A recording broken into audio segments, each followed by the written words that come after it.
Hello everyone, this is Sunil Jangra, your physics educator. Welcome back to the channel. तो कैसे आप सब? आई होप सभी अच्छे होंगे, अच्छे से पढ़ रहे होंगे।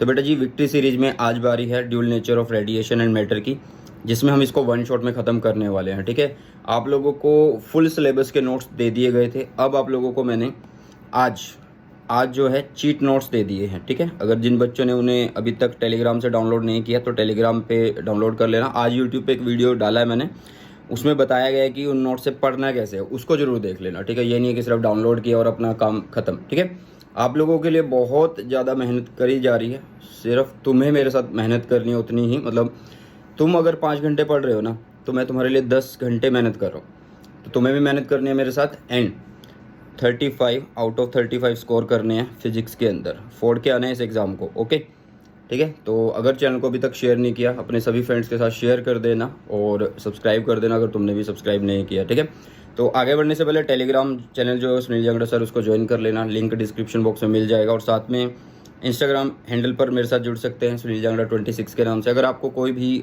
मैसेज करना है, पर्सनल मैसेज आप करना चाहते हैं फिजिक्स के रिगार्डिंग, कोई भी चीज़ आप लोगों को अगर पूछनी है तो अभी इस पर मैसेज कर सकते हैं मुझे। ठीक है, तो चलिए शुरुआत करते हैं इस बढ़िया से वन शॉट की। और गारंटी है आपको लोगों को कि मज़ा आ जाएगा इस वन शॉट के अंदर, इतनी गारंटी है। ठीक है, और बिल्कुल डिटेल्ड में होगा।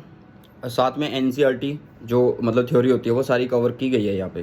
सो डोंट वरी कि इसके बाद हमें कौन कौन सी बुक पढ़नी है। कोई भी बुक पढ़ने की जरूरत नहीं है, ये सारे का सारा डिटेल्ड है।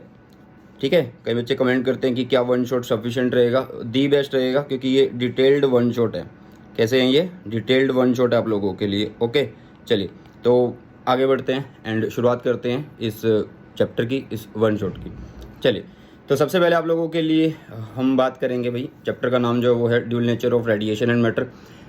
क्या पढ़ने वाले हैं, मतलब एक बेसिक सा कॉन्सेप्ट अगर देखें तो इस चैप्टर में हम पढ़ेंगे क्या? हम इसमें दोगलापन पढ़ेंगे। किसका? रेडिएशन एंड मैटर का। मतलब जिनके दो फेस होते हैं, दो चेहरे होते हैं। ठीक है, तो वो पढ़ेंगे। मतलब रेडिएशन मतलब एक तरह से लाइट।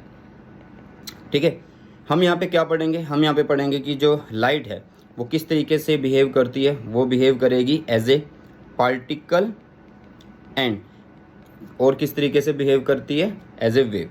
तो वेव के लिए हम ऑलरेडी पढ़ चुके हैं। कहाँ पे? वेव ऑप्टिक्स में। वेव ऑप्टिक्स का वन शॉट कल मैंने करवा दिया था, तो वहाँ से आप लोग देख सकते हैं। ठीक है, और उसमें हमने देख लिया था कि जो YDSC था, ठीक है, young double slit experiment, interference, ये सब चीज़ें हमने पढ़ी थी। हाइगन प्रिंसिपल पढ़ा था। ये सब क्या चीज़ें शो कर रहे थे? ये वेव नेचर को शो कर रहे थे। किसको शो कर रहे थे? ये वेव नेचर को शो कर रहे थे कि जो रेडिएशन है, मतलब जो लाइट है, वो एज ए वेव काम करती है, एज ए वेव बिहेव करती है। हम ये बोलेंगे, नॉट काम, इट्स बिहेव करती है। ठीक है, तो अभी हम इस चैप्टर में अभी ये देखेंगे कि जो लाइट है वो एज ए पार्टिकल भी बिहेव करती है, एज ए पार्टिकल भी बिहेव करती है। ठीक है, तो इसमें हम एक कॉन्सेप्ट पढ़ेंगे जो कि क्या होगा? फोटोन। क्या होगा? फोटोन होगा। सो आगे थोड़ा डिटेल में जब जाएंगे तब इसको समझेंगे।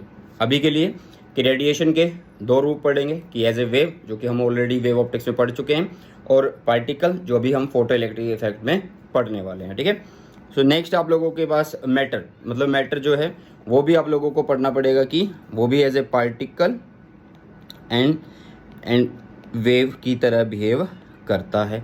तो बेटा सुनो ध्यान से। तो यहाँ पर ये तो सबको पता होता है, हमें छोटी क्लासेस से ही पता है कि जो हमारा मैटर होता है वो पार्टिकल से ही मिलके बनता है। तो ये तो हम इस चैप्टर में नहीं पढ़ने वाले। अच्छा, मैटर एज ए मतलब वेव की तरह बिहेव करता है या नहीं, मतलब जो मैटर है वो वेव को रेडिएट करते हैं या नहीं, वो चीज़ इस चैप्टर के अंदर पढ़ेंगे। जो इसका एक्सपेरिमेंट है डेविसन एंड जर्मर, वो जो है सिलेबस में नहीं है। सिर्फ ये आप लोगों को थोड़ा सा मतलब रहेगा कि वो चीज़ हम नहीं पढ़ पाएंगे, क्योंकि जो कोर्स में नहीं है और अभी के टाइम पे हमें एक्सपेरिमेंट नहीं करने हैं, नई नई चीज़ों को हाथ नहीं लगाना है। जो चीज़ें चल रही हैं उन्हीं को ही पढ़ना है। ठीक है, चलिए ओके। तो सबसे पहले हमें पढ़नी होगी बेटा क्या? Quantum theory. क्वांटम थ्योरी में सबसे पहले आप लोगों को बताया गया कि जो लाइट है वो किससे बनी होती है? वो बनी होता है बेटा जी पार्टिकल से। ठीक है, और इन पार्टिकल को अगर हम बोलें तो आप इनको बोल सकते हैं packet of energy. Packet of energy, जिनको हम क्या बोलते हैं? फोटोन बोलते हैं। मतलब जो फोटोन हैं एक तरह से वो क्या होते हैं? पार्टिकल होते हैं। समझ में आई ये चीज़? मतलब हम अगर ये मानेंगे कि लाइट एक पार्टिकल होता है, मतलब हम मान रहे हैं कि लाइट जो वो क्या है, फोटोन है, मतलब पैकेट ऑफ एनर्जी है, उसको अगर हम लाइट को पार्टिकल मान रहे हैं तो ही हम फोटो इलेक्ट्रिक इफेक्ट को कर पा रहे हैं। ठीक है, तो यहाँ पे हम समझेंगे क्या, क्वांटम थ्योरी को। तो सबसे पहले बेसिक को समझ लेते हैं कि फोटोन क्या होता है।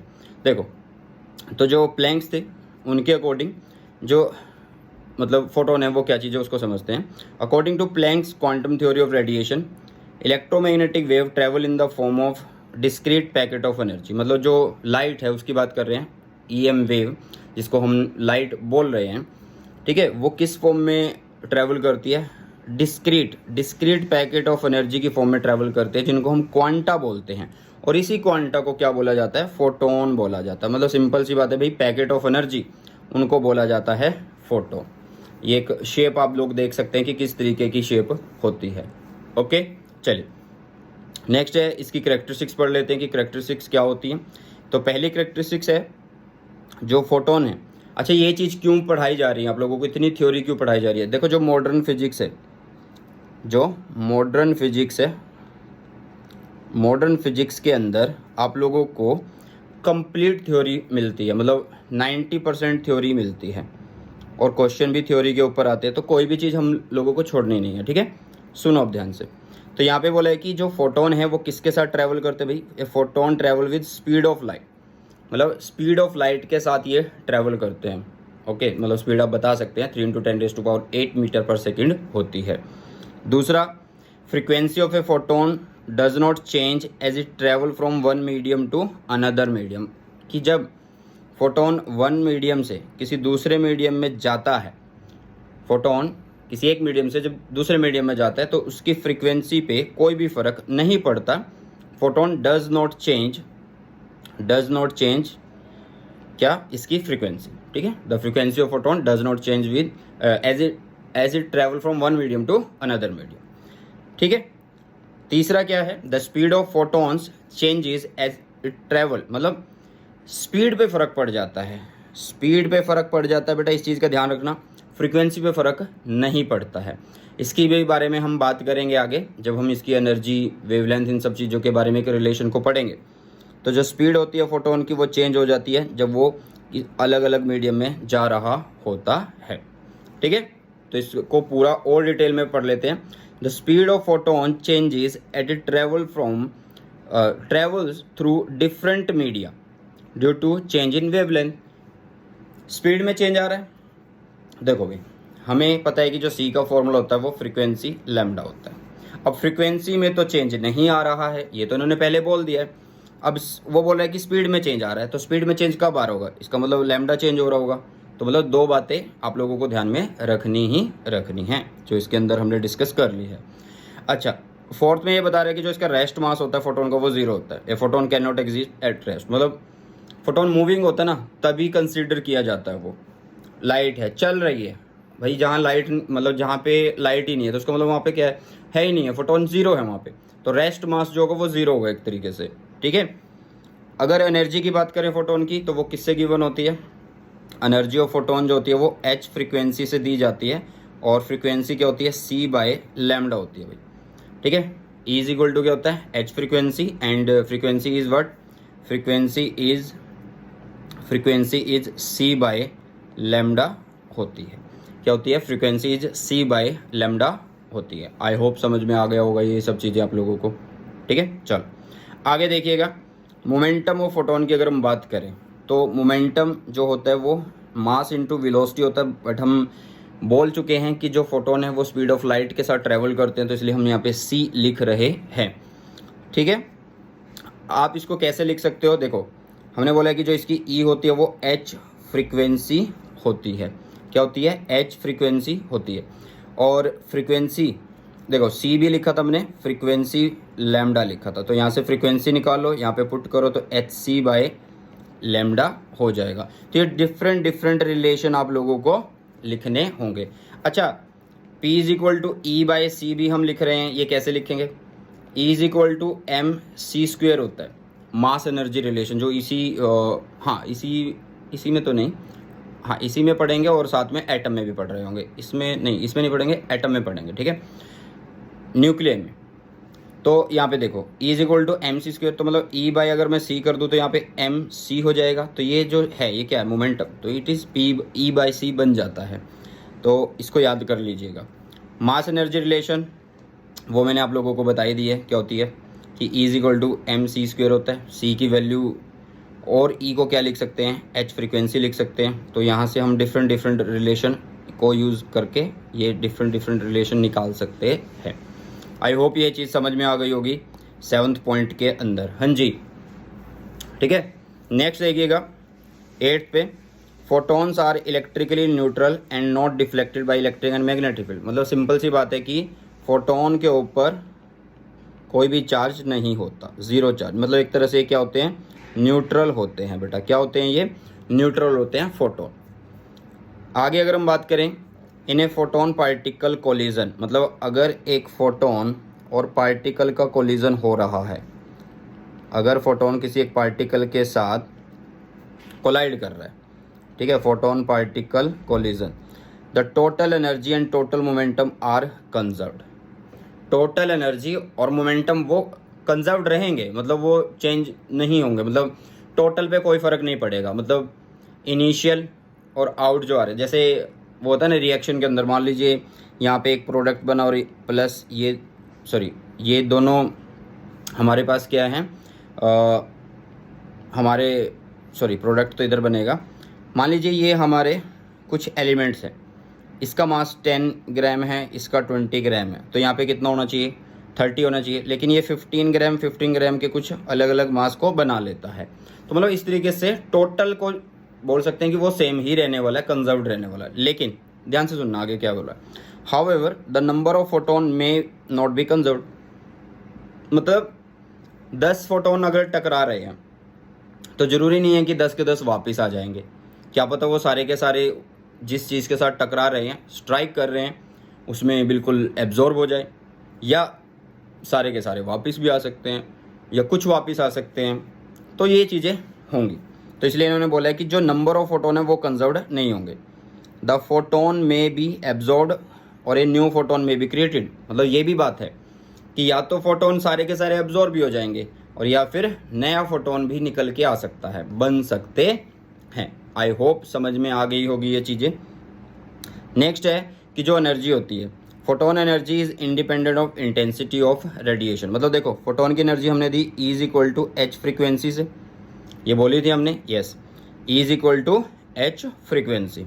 अब ध्यान से सुनना, अब इस फ्रीक्वेंसी में कहीं आप लोगों को इंटेंसिटी दिख रही है, नहीं, तो इंटेंसिटी पे ये डिपेंड नहीं करता। नहीं डिपेंड कर रहा तो इसका मतलब हम बोल सकते हैं इसको इंडिपेंडेंट होता है।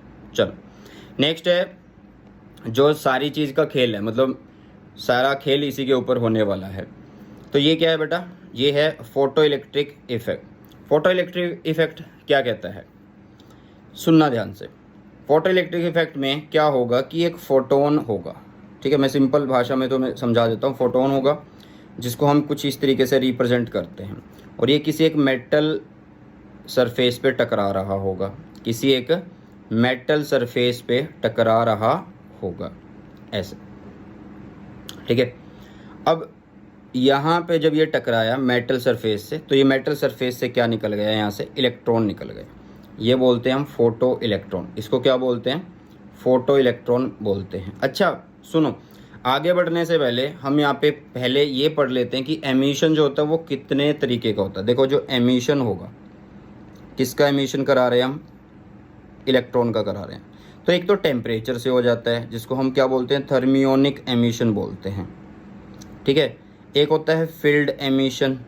फील्ड एमिशन का मतलब क्या होता है कि, चलो मैं एक बार नाम लिख दूँ सबके, फिर तो मैं समझा देता हूँ। एक थर्मियोनिक एमिशन, एक फील्ड एमिशन, और एक होता है सेकेंडरी एमिशन,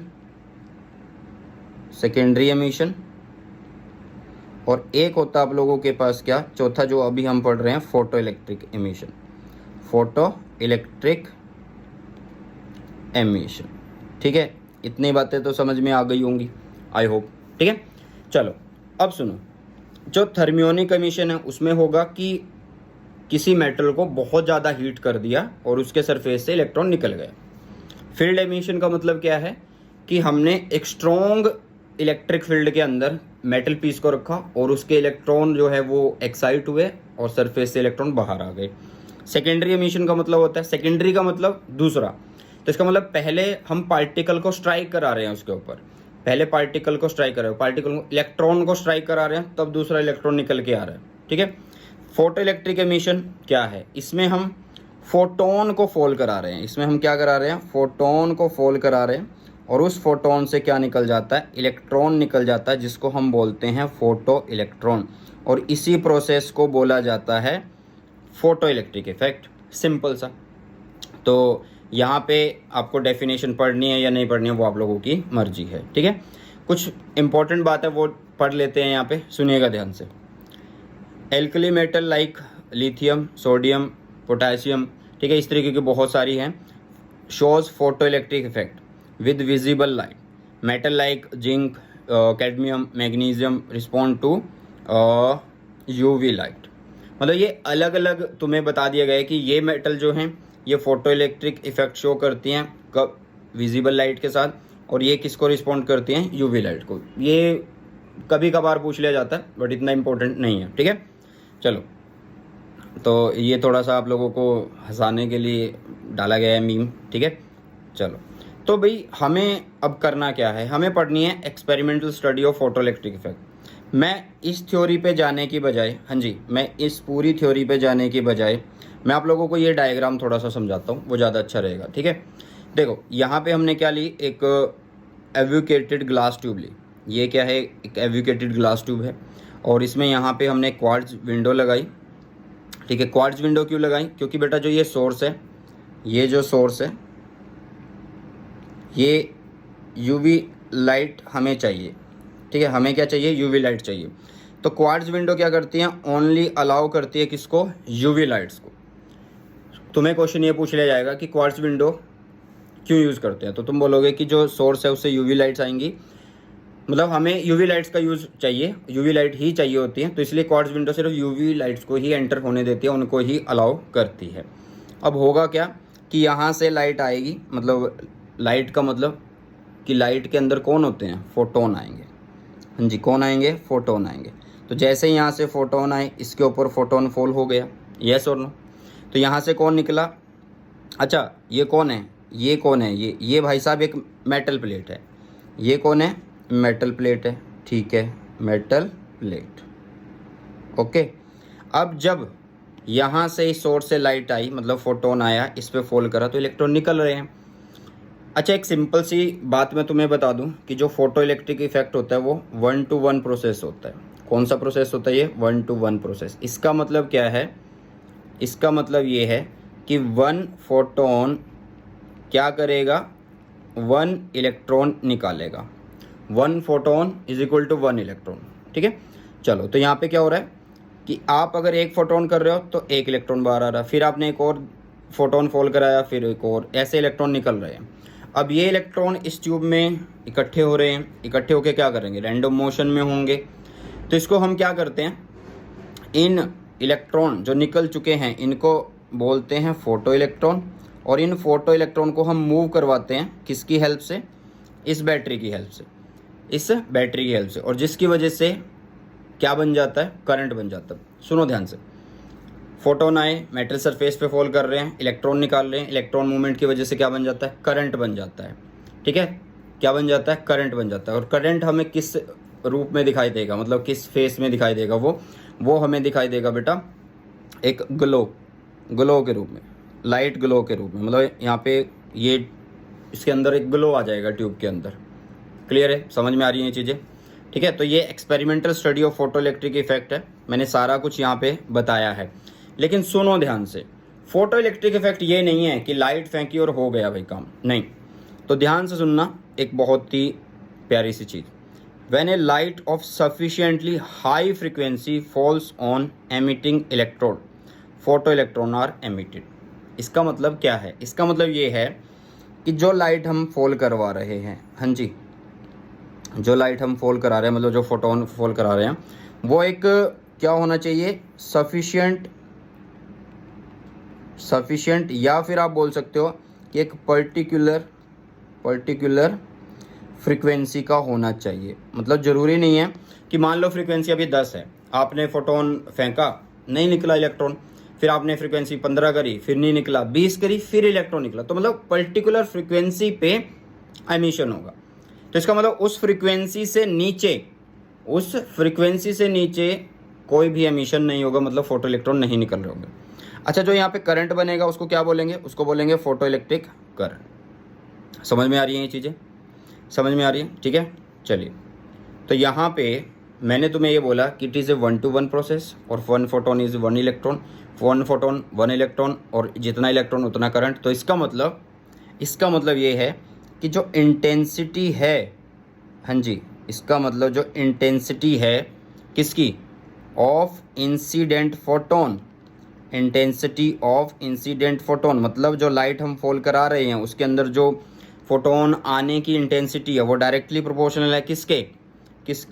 फोटो करंट के। सिंपल सी बात है।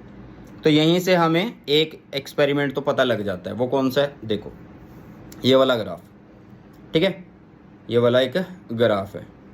चलिए, तो यहाँ पे देखिएगा, हमने एक ग्राफ बनाया फोटो इलेक्ट्रिक करंट के बीच में और इंटेंसिटी ऑफ लाइट के बीच में। मतलब जितनी हम इंटेंसिटी बढ़ा रहे हैं, मतलब बढ़ाने का मतलब फोटोन बढ़ रहे हैं, तो इलेक्ट्रॉन निकल रहे हैं, तो करंट बन रहा है। तो इसलिए ग्राफ जो होगा वो एक स्ट्रेट लाइन होगा, ठीक है। तो intensity of photon directly proportional to this. मैंने सारी चीज़ें बोल दी हैं। Photo electric effective 1-to-1 process और 1 photon is equal to 1 electron. Simple सी बात, ठीक है। अगर कोई तुम्हें कॉन्सेप्ट बेस्ड क्वेश्चन पूछे तो सिंपल सी एक ट्रिक यहाँ पे याद कर लेना। ट्रिक नहीं है, सिंपल कॉन्सेप्ट है कि अगर आप इंटेंसिटी ऑफ फोटोन को इंक्रीज करते हैं तो number of emitted electron increase हो जाते हैं। क्लियर? ठीक है। अच्छा, अभी सुनो भाई, यहाँ पर हम एक पोटेंशियल पढ़ेंगे जिसको बोलते हैं रिटार्डिंग पोटेंशियल। क्या होती है रिटार्डिंग पोटेंशियल? इस रिटार्डिंग पोटेंशियल या स्टॉपिंग पोटेंशियल जिसको बोलते हैं, इसकी डेफिनेशन तुम्हें नेक्स्ट एक्सपेरिमेंट में समझ में आएगी। इस एक्सपेरिमेंट के अंदर समझ में आएगी। तो मैं आप लोगों को ये समझाता हूँ, ठीक है। देखो, जो थ्योरी है वो तुम्हें पढ़ लेनी है, लेकिन मैं समझाने पे जोर दे रहा हूँ, तो इसलिए ध्यान से समझ लो बेटा। अभी हमने पिछले एक पोर्शन पे एक ट्यूब देखी थी, उस ट्यूब को मैं थोड़ा सा बना देता हूँ, ठीक है, ऐसे। और मैं सिर्फ अभी के लिए बैटरी वोल्टेज लगा रहा हूँ।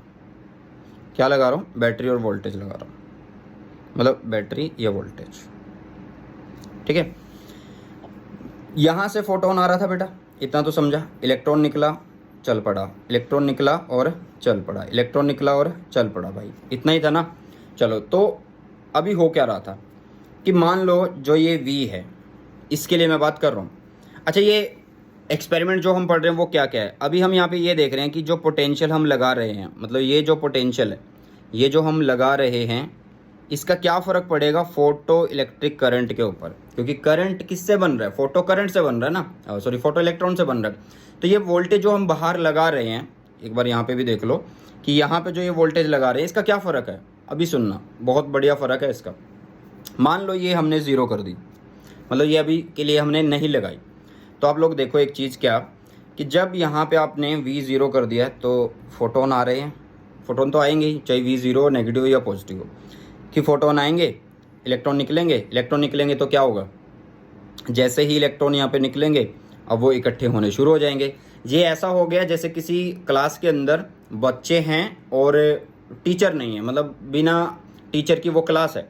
तो उसमें क्या होगा? रैंडम मोशन होगा, कोई अपनी मर्जी से कुछ कर रहा होगा, कोई कहाँ घूम रहा होगा, कोई किसी कॉर्नर में खड़ा होगा, वही काम हो रहा होगा यहाँ पे भी। तो यहाँ पे देखो, इसका मतलब ये है कि जब पोटेंशियल ज़ीरो है तब भी कोई ना कोई फोटो करंट हमें मिलेगा, मतलब वो ज़ीरो नहीं होगा। तो अगर मैं एक ग्राफ बनाऊं पोटेंशियल के बीच में और फोटो करंट के बीच में, तो जो ग्राफ है, हाँ जी, तो जो ग्राफ है वो कहाँ से शुरू होगा? वो ग्राफ शुरू होगा कुछ ना कुछ हाइट से, क्यों कुछ ना कुछ हाइट से? इसलिए क्योंकि भाई V0 पे भी फोटो करंट ज़ीरो नहीं है, क्योंकि रैंडम मोशन की वजह से इलेक्ट्रॉन मूव कर रहे हैं, कुछ ना कुछ इलेक्ट्रॉन पहुंच रहे हैं दूसरी साइड पे। समझ में आया? तो इसलिए ग्राफ यहाँ से शुरू हो रहा है। फिर अब अगर मैं V को पॉजिटिव कर दूं, हाँ जी, अगर अब मैं V को पॉजिटिव कर दूं तो क्या होगा? सुनना ध्यान से, अगर मैं V को पॉजिटिव कर दूं तो क्या होगा? भाई अब जितने इलेक्ट्रॉन हैं उनको आप ज़्यादा खींच सकते हो। पहले मान लो 4-5 आ रहे थे, तो अब क्या होगा, वो ज़्यादा खींच सकते हो। मान लो आपने V को अभी 5 वोल्ट कर दिया, मतलब पॉजिटिव में बढ़ाना शुरू कर दिया है, तो क्या होगा, ज़्यादा इलेक्ट्रॉन पहुंच रहे हैं दूसरी साइड में, तो आपका करंट बढ़ना शुरू हो जाएगा, बढ़ना शुरू हो जाएगा। ठीक है, मतलब कुछ ये थोड़ा सा ग्राफ ऐसे बनना चाहिए था कि यहाँ से थोड़ा सा ऐसे ऊपर, और जब सारे इलेक्ट्रॉन पहुंच जाएंगे दूसरी साइड में, तो ये उसके बाद क्या होगा, आप कितनी भी वोल्टेज को बढ़ा देना, आप कितनी भी वोल्टेज को बढ़ाते रहना, करंट आपका सैचुरेट हो चुका होगा, मतलब करंट में अब कोई चेंज नहीं आएगा। क्यों? क्योंकि जितने इलेक्ट्रॉन थे वो सारे पहुंच चुके हैं दूसरी साइड में। तो इस टाइम जो करंट मिलता है हमें, वो मिलता है सैचुरेशन करंट। कौन सा करंट मिलता है? सैचुरेशन करंट मिलता है। हाँ जी, कौन सा करंट मिलता है बेटा जी? सैचुरेशन करंट मिलता है।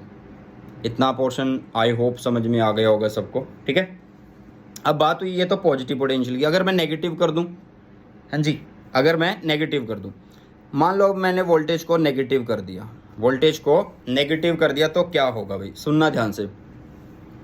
ठीक है, सुनना ध्यान से। अब क्या होगा कि जैसे ही अगर मैंने इनको नेगेटिव कर दिया, तो क्या होगा, अब इलेक्ट्रॉन जो यहाँ जा रहे थे, सुनना ध्यान से, जो इलेक्ट्रॉन इधर जा रहे हैं, जो इलेक्ट्रॉन इधर जा रहे हैं, इधर की साइड, अब वहाँ पे इस प्लेट के ऊपर भी अब मैंने किसको अप्लाई कर दिया भाई, नेगेटिव वोल्टेज को अप्लाई कर दिया।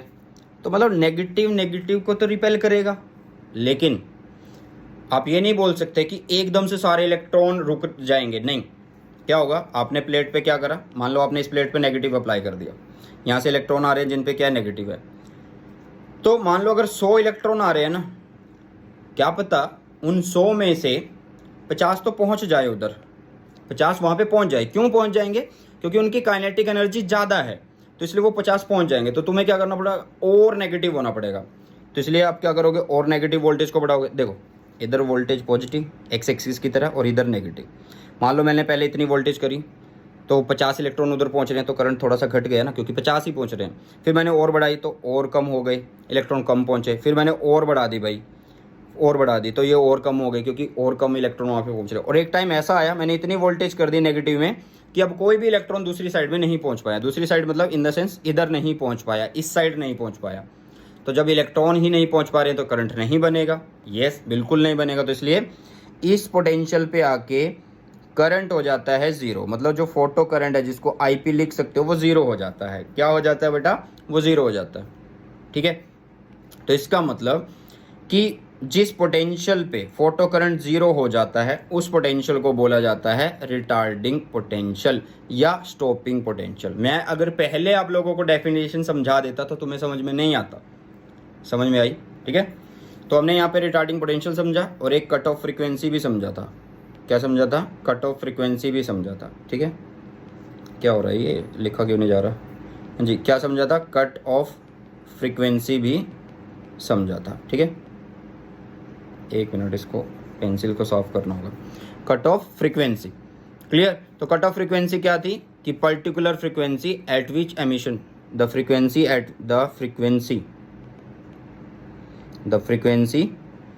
एट विच एमिशन स्टार्ट्स, या फिर below which there is no emission, और below which there is no emission, there is no emission, below which there is no emission, आप ऐसे भी बोल सकते हो। ठीक है, चलो, तो दो एक्सपेरिमेंट कर लिए। एक तो क्या पढ़ा कि इंटेंसिटी का फोटो करंट पे क्या फ़र्क पड़ रहा है, डायरेक्टली प्रोपोर्शनल होते हैं। दूसरा हमने पढ़ा कि पोटेंशियल का क्या फ़र्क पड़ता है। अच्छा, यहाँ पे अभी हमने इंटेंसिटी को फिक्स कर रखा था। अगर मैं इंटेंसिटी और बढ़ाऊँ तो क्या होगा, तो ये जो ग्राफ है ये थोड़ा सा ऊपर की तरफ शिफ्ट होगा, क्योंकि इंटेंसिटी ज़्यादा होगी है, तो इसका मतलब जो करंट है वो स्टार्टिंग पॉइंट उसका थोड़ा ज़्यादा होगा। लेकिन आप लोगों ने एक चीज़ देखी होगी, वो क्या है कि जो इन सब का, अगर मैं इंटेंसिटी कितनी भी कर लूँ, इन सब का जो स्टॉपिंग पोटेंशियल है वो सेम है। तो इसका मतलब ये है कि इंटेंसिटी इज़, हाँ जी, intensity is independent of potential, independent of potential. Potential कौन सी? Stopping potential. मतलब इंटेंसिटी हम कितनी भी बढ़ा ले, बट उसका पोटेंशियल से कोई भी लेना देना नहीं है। समझ में आ गया होगा है आई होप। और जिनको कोई भी दिक्कत आ रही है बेटा, या मतलब किसी को कोई भी प्रॉब्लम है, तो वो कमेंट सेक्शन में बता सकता है या इंस्टाग्राम पे मेरे साथ जुड़ सकता है, ठीक है। एंड कोई बच्चा ये बोलता है ना कि मेरा तो मेहनत करने का मन नहीं कर रहा है, पढ़ने का मन नहीं कर रहा, बेटा मैंने पहले बोला है तुम जितनी मेहनत कर रहे हो उससे डबल मेहनत करके मैं तुम्हें दे रहा हूँ, कंटेंट दे रहा हूँ टाइम टू टाइम। सिर्फ ये देखो कि मैं तुम्हें फ्री क्वालिटी कंटेंट दे रहा हूँ, सिर्फ तुम्हारे भले के लिए, कि तुम्हारा अच्छा एग्जाम हो जाए, 35 आउट ऑफ 35 आ जाए, ठीक है। चलो, तो ये सब चीज़ें हम पढ़ चुके हैं, stopping potential, cut off potential, या मतलब बार बार मैं तुम्हें लाइन टू लाइन नहीं पढ़ाने वाला, ठीक है। नेक्स्ट क्या है, नेक्स्ट इफेक्ट जो आएगा वो आएगा effect of frequency of incident radiation on stopping potential. मतलब ग्राफ वही होगा पिछले वाला ही, कि इधर पॉजिटिव पोटेंशियल होगा, इधर नेगेटिव पोटेंशियल होगा और इधर फोटो करंट होगा। लेकिन अब हम किस बारे में बात करेंगे, अब हम बात ये करेंगे कि अगर हम फ्रीक्वेंसी को चेंज करते हैं, चेंज इन द सेंस हम क्या बोल सकते हैं कि इंक्रीज या डिक्रीज करते हैं, तो क्या होता है। अच्छा, मैं तुम्हें सबसे पहले ये बता दूं कि इंटेंसिटी का मतलब क्या है। इंटेंसिटी का मतलब है नंबर, हाँ जी, इंटेंसिटी क्या है, नंबर है, संख्या है। लेकिन अगर मैं तुम्हें बोलूं फ्रीक्वेंसी, तो फ्रीक्वेंसी क्या है, रिपीटिशन है भाई, हाँ जी, वो क्या है, रिपीटिशन है, repetition of A work in a particular time. वैसे तो 1 सेकेंड हम मानते हैं, बट एक पर्टिकुलर टाइम की मैं बात कर रहा हूँ, ठीक है। Repetition of A work in a particular time, ये भी समझ में आ गया होगा आई होप। इंटेंसिटी क्या है, नंबर है। मतलब ध्यान से सुनो, ये ग्राफ अगर तुम्हें समझना है ना, तो एक चीज़ ध्यान से सुनो, इंटेंसिटी मतलब नंबर, नंबर मतलब संख्या। अगर मैं फोटोन बढ़ा रहा हूँ तो फोटो इलेक्ट्रॉन निकल रहे हैं, और फोटो इलेक्ट्रॉन निकल रहे हैं तो करंट बन रहा है, ये भी सही है। चलो दूसरी बात अब क्या होगा, अगर मैं फ्रीक्वेंसी बढ़ा दूँ, फ्रीक्वेंसी का मतलब समझते हो, मान लो 1 सेकंड में कोई काम हो रहा था, मतलब कोई डोर है और उस डोर में से एक बंदा 1 सेकंड में या 2 मिनट में या 5 मिनट में, क्योंकि एक पर्टिकुलर टाइम आप मान सकते हो, उस डोर में से वो 10 बार आ रहा है, और एक बंदा उसी डोर से एक पर्टिकुलर टाइम में 30 बार आ गया, तो फ्रीक्वेंसी किसकी ज़्यादा हुई भाई, जो 30 बार आ रहा है। मतलब वो बार बार रिपीट हो रहा है, मतलब एक तरह से आप ये बोल सकते हो कि उसकी जो वर्क करने की जो रेट है वो बार बार ज़्यादा है, मतलब बार बार तो नहीं बोल सकते, मतलब वो ज़्यादा बोल सकते हो आप, ठीक है। तो यहाँ पे वही चीज़ है। अब हमने क्या किया, इंटेंसिटी जो भी है वो रख ली।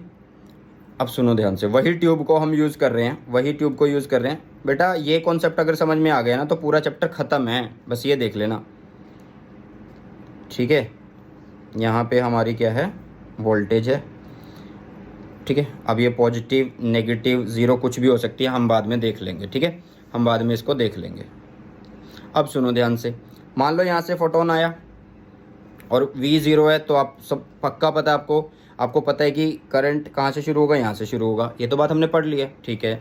अगर हम पॉजिटिव में बढ़ाते जाएंगे पोटेंशियल, तो जो इलेक्ट्रॉन है वो इधर चलना शुरू हो जाएंगे, ठीक है। तो इसलिए जो करंट है वो ऊपर बढ़ता जाएगा और एक पर्टिकुलर टाइम के बाद करंट सैचुरेट हो जाएगा। क्यों हो जाएगा, क्योंकि सारे के सारे इलेक्ट्रॉन वहाँ पे पहुँच रहे होंगे, सारे के सारे इलेक्ट्रॉन वहाँ पे दूसरी साइड में पहुँच गए होंगे, ठीक है। अब अगर सुनना ध्यान से भी, अगर मैं यहाँ पे क्या करूँ कि नेगेटिव में वोल्टेज लगाऊँ, तो ये भी पता आप लोगों को कि ये घटना शुरू हो जाएगा, ठीक है। लेकिन अब ध्यान से सुनना, फ़र्क कहाँ पे आ रहा है, फ़र्क यहाँ पे आ रहा है। देखो यहाँ पे जो स्टॉपिंग पोटेंशियल है वो सेम है, एक ही पॉइंट है भाई, ये देखो एक ही पॉइंट है, कॉमन पॉइंट है। लेकिन यहाँ पे डिफरेंट पॉइंट है, एक ये और एक ये। ऐसा क्यों, मान लो आपने नेगेटिव पोटेंशियल अप्लाई करी और ये स्टॉप हो गया करंट, ठीक है। अब क्या था कि 1 सेकंड में, मतलब क्या है कि 1 सेकंड में इलेक्ट्रॉन सिर्फ 2 बार आ रहे थे, तो बैटरी उनको रोकने में मतलब सक्षम थी, कैपेबल थी उतनी, तो रोक पा रही थी। लेकिन अब क्या हुआ कि बैटरी क्या कर रही है, 1 सेकंड में जो इलेक्ट्रॉन वो 6 बार आ रहे हैं, तो बैटरी को क्या करना पड़ेगा, ज़्यादा काम करना पड़ेगा नेगेटिव में, भाग भाई तू भाग यहाँ से निकल।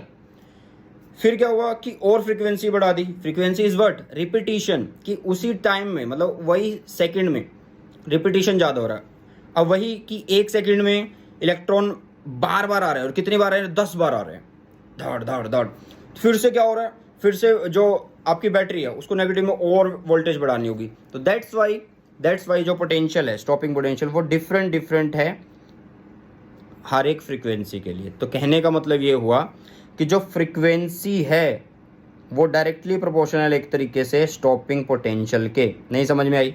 नहीं समझ में आई? ध्यान से सुनो। मान लो आपकी लड़ाई बच गई भाई किसी के साथ, ठीक है, और वो है 10 बंदे, तो वो एक बार में तुम्हें एक बंदा मारने आ रहा है, तो तू एक बार में मार देगा भाई, डिशुम करके, ठीक है। फिर दूसरी बार में मतलब अगले 1 सेकंड में 2 बंदे तुझे मारने आ रहे हैं, फिर तेरे को क्या करना पड़ेगा? उनको हटाने के लिए और ताकत लगानी पड़ेगी। समझ आ रही है? ठीक है। फिर 3 बंदे आ रहे हैं, मतलब 1 सेकंड में 3 बंदे तुम्हें, मतलब एक टाइम पे 3 बंदे आ रहे हैं, फिर तेरे को और नेगेटिव होना पड़ेगा। वही काम यहाँ पे है। मतलब बैटरी को, मतलब जितनी बार फ्रिक्वेंसी, मतलब क्या हुआ, सुनो ध्यान से भाई।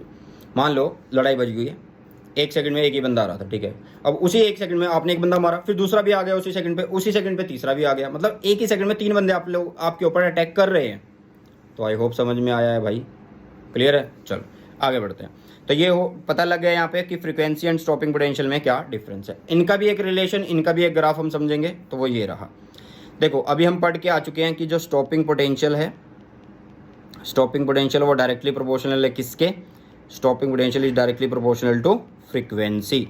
इतना तो हम करके आ चुके हैं, ठीक है। तो सिंपल सी बात है कि जो ग्राफ होना चाहिए वो कैसा होना चाहिए? स्ट्रेट लाइन ग्राफ होना चाहिए। कैसा ग्राफ होना चाहिए? स्ट्रेट लाइन ग्राफ होना चाहिए। कैसा ग्राफ होना चाहिए भाई? स्ट्रेट लाइन ग्राफ होना चाहिए, ठीक है। चलो वही स्ट्रेट लाइन ग्राफ मान लेते हैं कि हाँ स्ट्रेट लाइन ग्राफ होगा, ठीक है। लेकिन आप देखो ग्राफ कहीं एक पर्टिकुलर पॉइंट से स्टार्ट हो रहा है। क्यों हो रहा है स्टार्ट भाई? ये एक मेटल ए के लिए और ये मेटल बी के लिए। तो मान लो 2 मटेरियल है, एक मटेरियल ये है और एक मटेरियल ये है। ये मटेरियल ए है और ये मटेरियल बी है। अब मैंने क्या किया भाई, इसके लिए फोटोन फॉल कराया, एमिशन नहीं हुआ। 10 फ्रीक्वेंसी दी, 20 दी, 25 दी, 35 पे जाके एमिशन हो गया, ठीक है। क्या हो गया? 35 पे जाके एमिशन हो गया।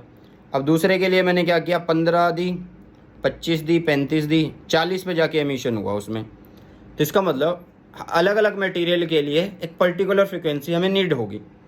हर एक मटेरियल को अपने अकॉर्डिंग, मतलब यार सब कॉमन सी बात है कि मान लीजिए एक बच्चा है 8-10 साल का और एक बड़ा पर्सन है जैसे कि 30 साल का, तो उसकी डोज जो होगी खाने की वो ज़्यादा होगी, बच्चे की कम होगी। तो वही चीज़ है ना यहाँ पे भी, मतलब मेटल टू मेटल डिफर करेगा ये चीज़ कि किसका जो मतलब फ्रीक्वेंसी है, फ्रीक्वेंसी ऑफ एमिशन वो कितना है, ठीक है।